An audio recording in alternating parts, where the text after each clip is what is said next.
L'Europe de la Renaissance commence à explorer le vaste monde, pour le meilleur et pour le pire.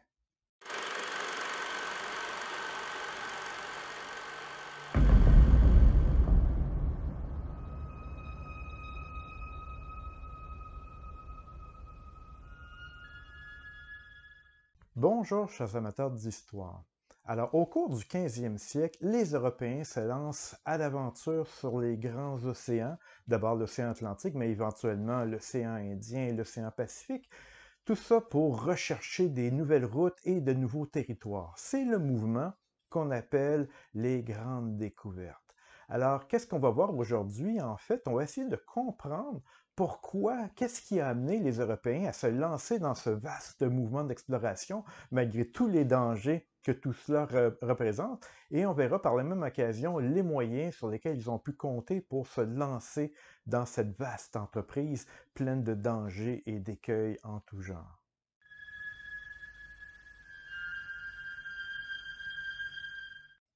En effet, quand on regarde les événements de plus près, on ne peut qu'être étonné de cette nouvelle audace de la part des Européens de se lancer à l'aventure. Et en fait, il y a plusieurs causes qu'on pourrait mentionner qui expliqueraient pourquoi ce mouvement des grandes découvertes s'amorce. Alors, il y a le fait que l'Europe souffre d'une grande pénurie de métaux précieux. Il y a également la recherche des épices. Il y a aussi le fait que la ville de Constantinople a connu sa fin, du moins sa chute, pour devenir Istanbul. Il y a également des causes politiques, des causes religieuses, et évidemment, il y a aussi certains motifs culturels qui vont pousser certains aventuriers à aller voir qu'est-ce qu'il y a plus loin. Mais d'abord, la première cause. Alors, la première cause, c'est que l'Europe souffre d'une pénurie chronique de métaux précieux. On se rappelle qu'au cours du Moyen Âge, les échanges commerciaux se sont multipliés. On avait vu d'ailleurs à quel point ça avait favorisé l'Italie. Alors donc, le commerce qui était réduit à sa plus simple expression au début du Moyen Âge, reprend du poil de la bête et donc à partir de l'an 1000, le commerce se régénère de façon tout à fait exceptionnelle pour devenir un commerce à grande échelle.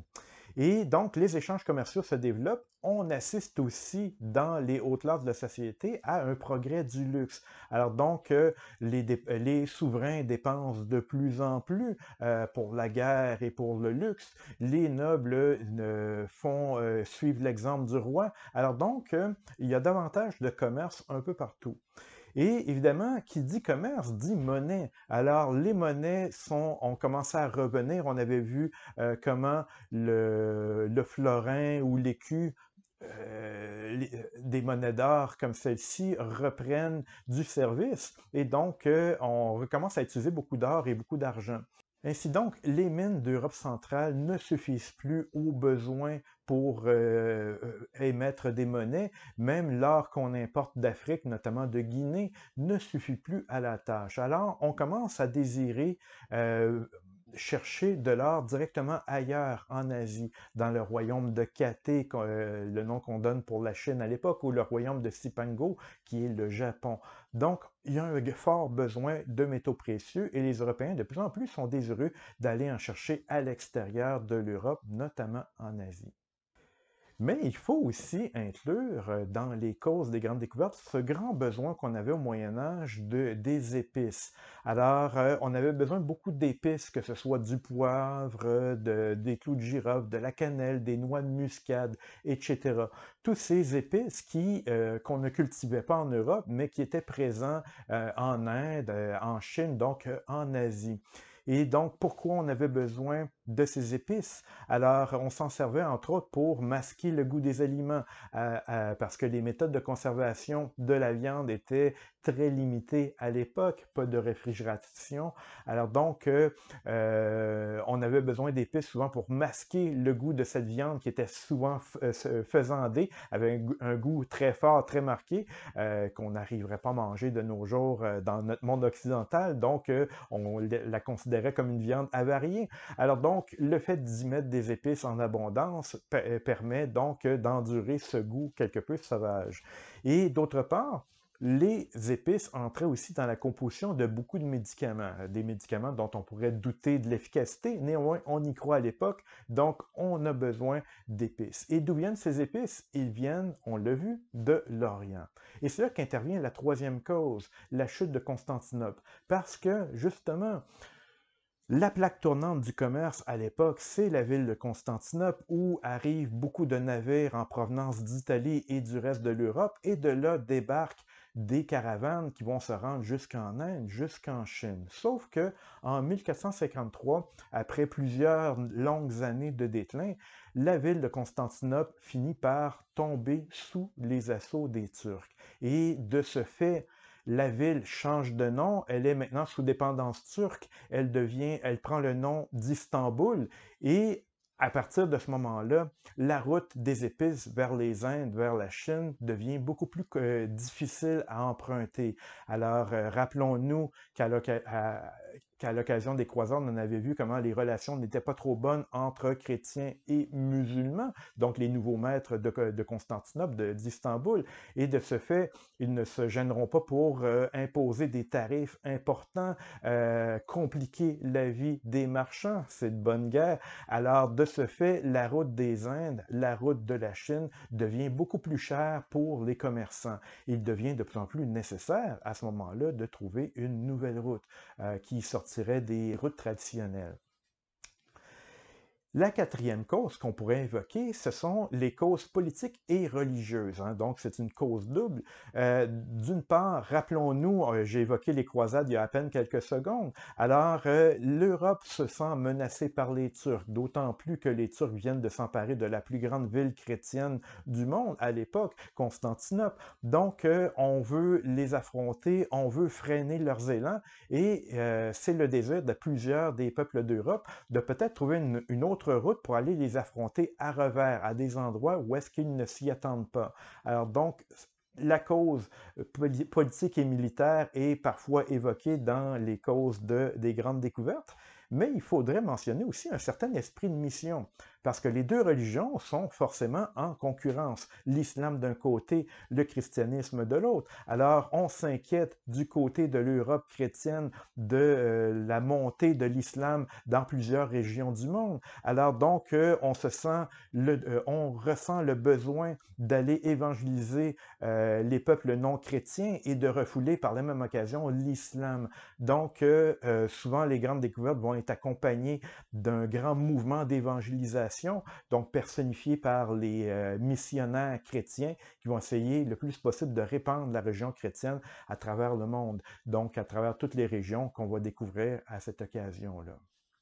Et la cinquième et dernière cause qu'on pourrait évoquer aussi pour les grandes découvertes, c'est la curiosité et le goût de l'aventure, parce que il ne faut pas négliger le fait que tous ces aventuriers, qu'on parle de Christophe Colomb ou de Balboa ou de bien d'autres, ces gens sont des aventuriers. Ils recherchent quelque chose de différent, donc ils ont envie, une des choses qui les motive, outre l'attrait de l'argent, l'attrait de la richesse, c'est de découvrir des mondes nouveaux. Et donc, ils sont stimulés en particulier par le voyage du fameux Marco Polo. Alors, ce Vénitien qui avait de 1221 à 1295 fait un long voyage jusqu'en Chine, jusqu'à la cour de Kublai Khan. De nombreuses séries télévisées ou des films ont évoqué avec beaucoup de romantisme cette épopée de Marco Polo. Le fait est que lorsqu'il est revenu, il a écrit un livre qui raconte ses aventures avec quelques mensonges et quelques vérités. Et de ce fait, ces récits de Marco Polo vont beaucoup titiller les explorateurs en puissance qu'on trouve en Europe qui désirent aller voir ces mondes exotiques narrés par Marco Polo et d'autres aventuriers également. Donc, il ne faut pas sous-estimer l'attrait de l'exotisme, ce goût très fort de la curiosité et de l'exploration chez ces découvreurs.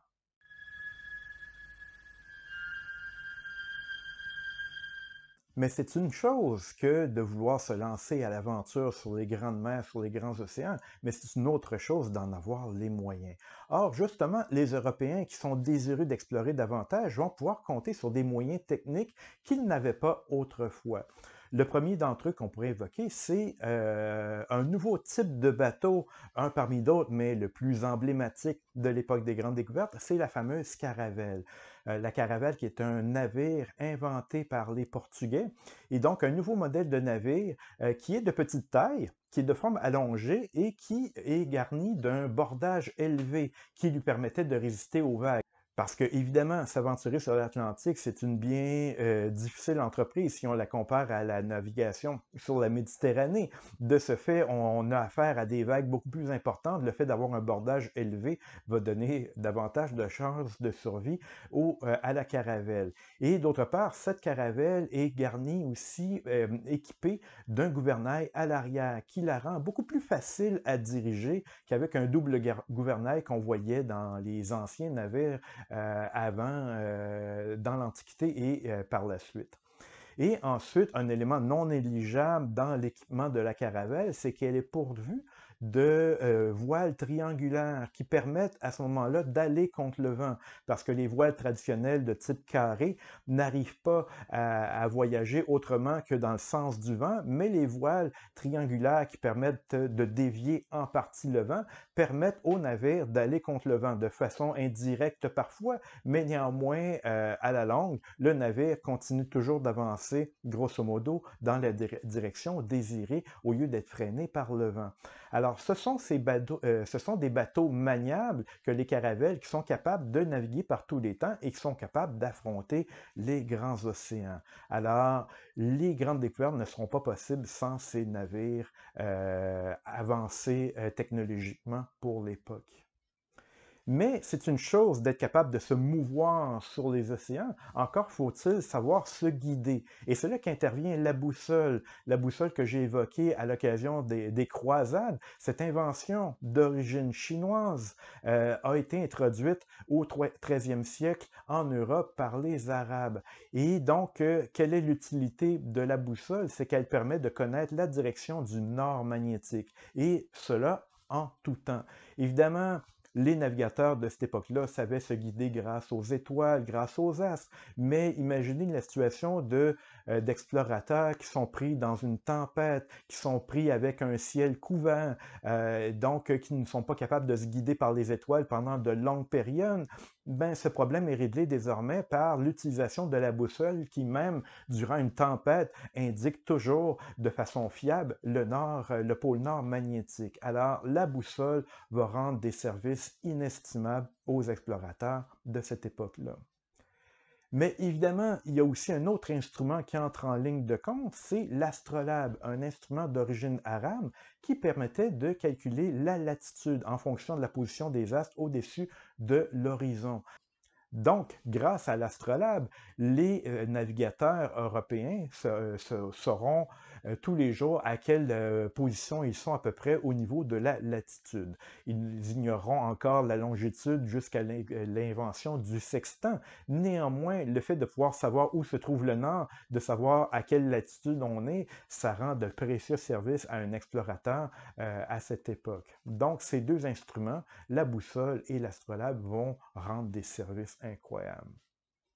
Un dernier élément qu'on pourrait inclure aussi dans les données, c'est que les savants de cette époque-là recommencent à être au courant de la rotondité de la Terre. C'est-à-dire qu'on sait que la Terre est ronde. Christophe Colomb le savait, il a pu se fier sur d'anciens auteurs pour l'affirmer. Et qu'est-ce qui en découle? C'est justement le calcul de Christophe Colomb était de traverser l'océan Atlantique pour se rendre directement en Inde, ignorant par le fait même qu'il y avait un continent sur son chemin, mais le fait de connaître davantage la forme de la Terre et du monde de façon générale a rendu de précieux services à certains explorateurs. Alors, les connaissances géographiques vont jouer un rôle moteur dans toute cette grande épopée.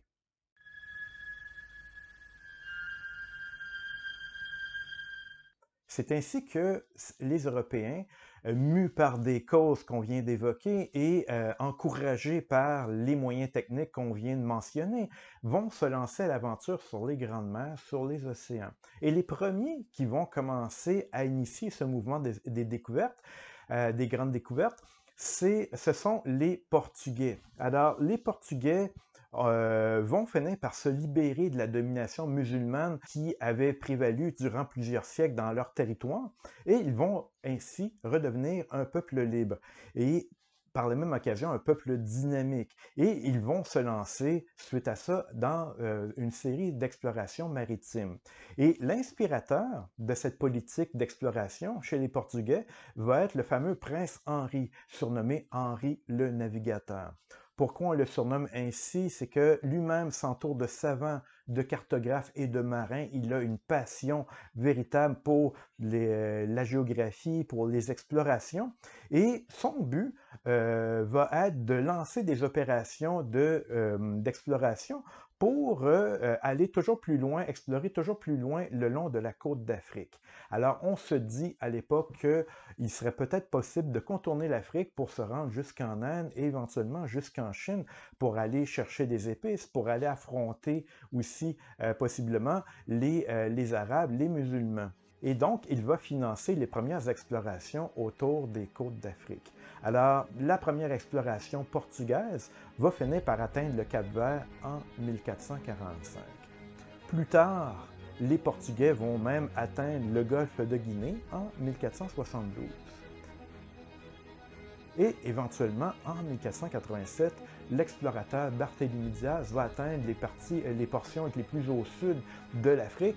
Il va atteindre le cap de Bonne-Espérance. Malheureusement, son équipage est inquiet et il refuse d'aller plus loin, alors il va devoir rebrousser chemin avec grand regret. Mais l'expérience de Barthélemy Diaz ne se sera pas faite en vain, parce qu'en 1498, Vasco de Gama va, lui, réussir à doubler le cap et donc dépasser le cap.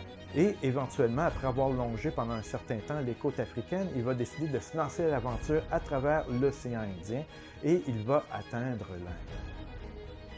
Et par la suite, il revient à Lisbonne avec ses cales chargées d'épices. La nouvelle route des Indes est trouvée. Et cette route qui contourne l'Afrique va être le fer de lance de l'avenir du Portugal. Cette route va contribuer à considérablement enrichir le royaume portugais.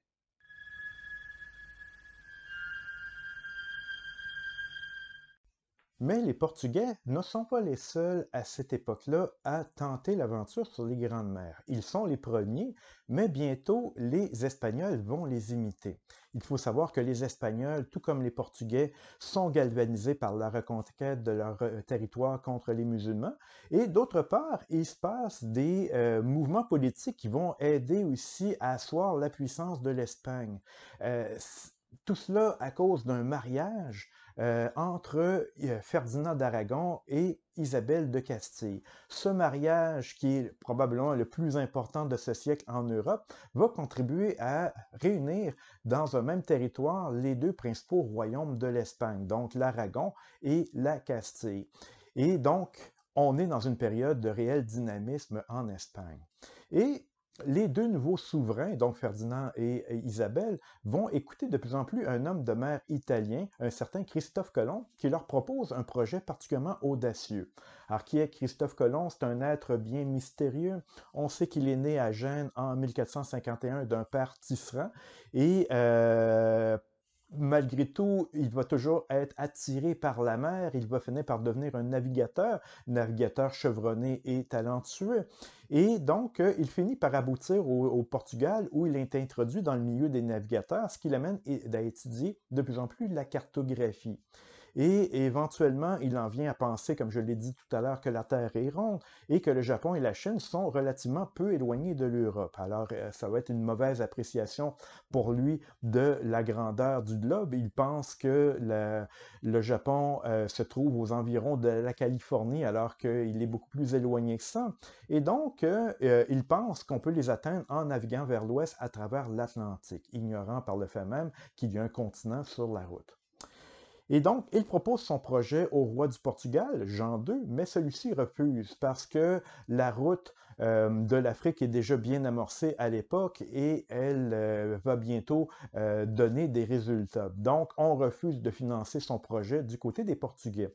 Alors, il va donc offrir ses services à Ferdinand d'Aragon, le roi d'Espagne, et celui-ci refuse au départ, mais après une longue discussion avec Isabelle de Castille, celle-ci finit par être convaincue et à convaincre son propre époux, et de ce fait, le projet de Colomb trouve l'assentiment des souverains d'Espagne. Christophe Colomb quitte donc l'Espagne le 3 août 1492 avec 3 caravelles montées par une centaine d'hommes. Il touche terre finalement le 12 octobre à San Salvador, une des îles Bahamas, persuadé d'avoir atteint l'Asie. Il navigue ensuite 2 mois dans la mer des Antilles, découvre Saint-Domingue et Cuba, puis il rentre en Espagne. Christophe Colomb, il faut le rappeler, était persuadé d'avoir trouvé les Indes et il va ignorer toute sa vie, ou presque, qu'il a découvert un nouveau continent. Alors, évidemment, on sait tous de nos jours qu'il n'est pas le premier Européen à toucher terre en Amérique. Les Vikings l'avaient fait autrefois. Et évidemment, cette découverte est toute relative dans la mesure où les Autochtones qui habitaient déjà en Amérique depuis des millénaires, donc avaient trouvé cette terre depuis bien longtemps. Néanmoins, donc, c'est la raison, comme vous le savez, pour laquelle on va appeler les habitants de cette région les Indiens. On croit être en Inde. Mais après Christophe Colomb, les voyages se multiplient et on va finir par se rendre compte qu'il s'agit d'un continent jusqu'alors inconnu. On va l'appeler le Nouveau Monde, puis America, du nom d'Amerigo Vespucci, un navigateur qui a succédé à Colomb et à qui on attribue à tort la découverte de l'Amérique. Petite nuance à propos de Christophe Colomb. Personne ne remet en question la compétence de cet explorateur parmi les plus grands, bien sûr, mais il faut nuancer le portrait de l'homme en tant que tel. Alors, il faut savoir qu'un des principaux éléments qui vont motiver le personnage, c'est la recherche d'or, l'enrichissement, etc., l'appât du gain. Il va le prouver lorsqu'il va s'installer sur l'île d'Hispaniola, où se trouve Haïti, la République dominicaine de nos jours. Alors donc, la population qui habitait sur place va être exploitée de façon extrêmement sévère, le mot est faible, et il y aura un véritable massacre orchestré par Colomb et ses hommes. Donc, il faut garder un portrait extrêmement nuancé de l'explorateur lui-même, alors et de son œuvre de façon générale. Alors, il ne faut jamais oublier que l'arrivée des Européens en terre américaine va être une très mauvaise nouvelle pour l'ensemble des populations de ces lieux.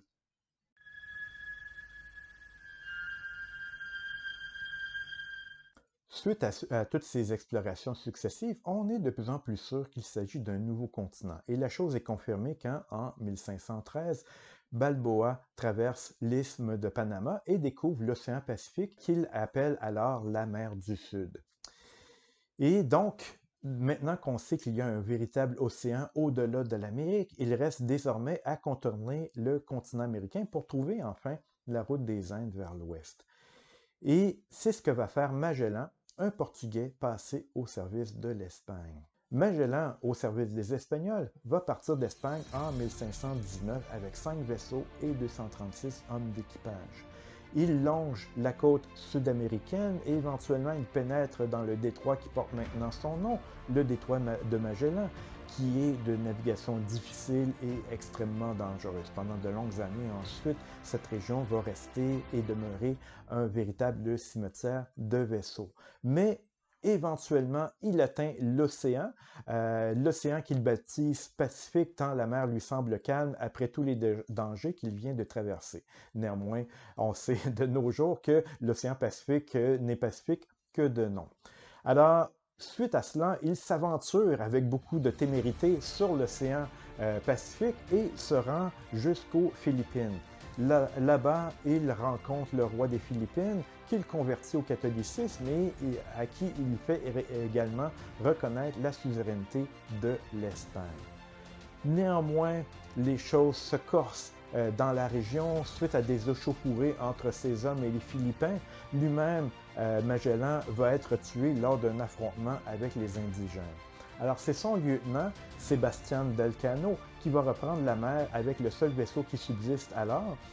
Celui-ci va traverser l'océan Indien et il va doubler le cap de Bonne-Espérance en réussissant à éviter les Portugais qui voulaient garder cette route pour eux seuls. Rappelons-nous que Magellan, à l'origine, était un Portugais. Il était au fait de cette route découverte par les Portugais. Alors, c'est cette route que son assistant, son lieutenant, emprunte. Et Sébastien d'Elcano finit par arriver enfin en Espagne en 1522.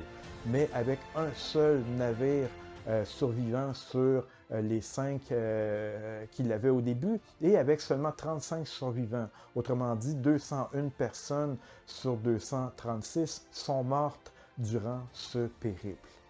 Alors, que dire de l'aventure de Magellan et de son lieutenant? C'est un magnifique exploit scientifique qui prouve que la Terre est ronde. Alors, avis à ceux qui croient encore que la Terre est plate.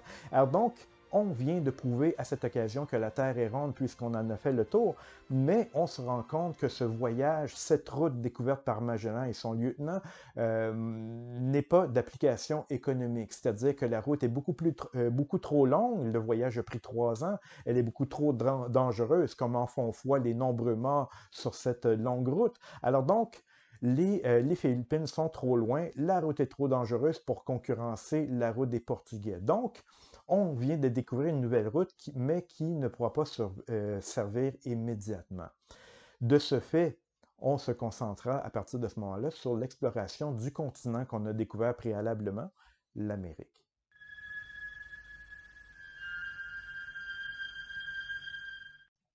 Ainsi, après les voyages de Christophe Colomb, une grande partie du continent américain est peu à peu explorée par les Espagnols. Alors, de façon simultanée, on procède à des découvertes, à des explorations, à des conquêtes et de l'exploitation. Tout cela se fait presque simultanément et c'est dans ces années-là que s'édifient les bases du puissant empire espagnol. Donc, c'est l'époque des conquistadors. Parmi ceux-ci, 2 noms ressortent particulièrement. Il y a Cortés qui va s'attaquer aux Aztèques, donc au Mexique. Il va, grâce à ses canons, grâce à son habileté militaire et aux avantages qu'ont les Européens, notamment des armes en fer, en acier, avec des chevaux et avec des canons, bien évidemment. Alors donc, il va réussir à faire main basse sur les grandes richesses des Aztèques.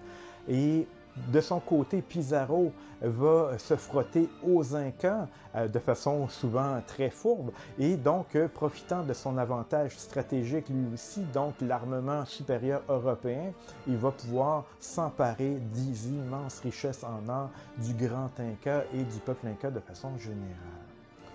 Et donc, Cortés, tout comme Pizarro, sont à la fois des découvreurs et des conquérants. Pourtant, il faut le mentionner, c'est un Portugais qui va découvrir la côte du Brésil et non un Espagnol. Donc, c'est en 1550 que Cabral va découvrir le Brésil. Et c'est une des raisons pour lesquelles le Brésil actuellement parle encore le portugais plutôt que l'espagnol. À peu près à la même époque, jaloux des succès portugais et espagnols, les Français et les Anglais, 2 grandes nations qui sont situées également sur l'Atlantique, vont quant à eux chercher eux aussi un passage vers les Indes, un passage vers la Chine, parce que le commerce de la soie, le commerce des épices est encore un aiguillon extrêmement important dans la motivation des explorateurs. Et comme les routes vers le sud ont déjà été trouvées et elles ne satisfont pas tout le monde, on va tenter du côté des Français et des Anglais, on va tenter de trouver un passage en Asie vers le nord. C'est ainsi qu'en 1497, un certain John Cabot, ou mieux connu sous le nom de Giovanni Caboto, parce que c'était un Italien qui travaillait pour les Anglais, donc John Cabot, comme on l'appelle, longe la côte sud de Terre-Neuve et débarque sur l'île du Cap-Breton. L'année suivante, il longe la côte d'Amérique du Nord jusqu'au cap Delaware dans la région de Washington, mais nulle trace d'un passage vers l'Asie. La France, de son côté, intervient plus tardivement avec Verrazano dans un premier temps, un Florentin, navigateur florentin à leur service, qui reconnaît les côtes entre le Maine et la Caroline. Mais c'est un Malouin, Donc, Jacques Cartier, qui était originaire de Saint-Malo, qui va découvrir les rives du Saint-Laurent en 1534. Mais son voyage est décevant. Il ne trouve ni or ni passage vers l'Asie. Il a cru pendant un certain temps avoir découvert des diamants, mais ce n'était que du quartz, et de l'or, mais qui n'était que de la pyrite. Donc, il en sera quitte pour avoir découvert des côtes nouvelles, un territoire nouveau. D'autres explorations anglaises auront lieu au nord entre 1576 et 1616. On pourrait nommer Frobisher, Davis, Hudson, Baffin. Ce sont tous des échecs, mais qui aboutissent à une meilleure connaissance géographique de l'Amérique du Nord septentrionale.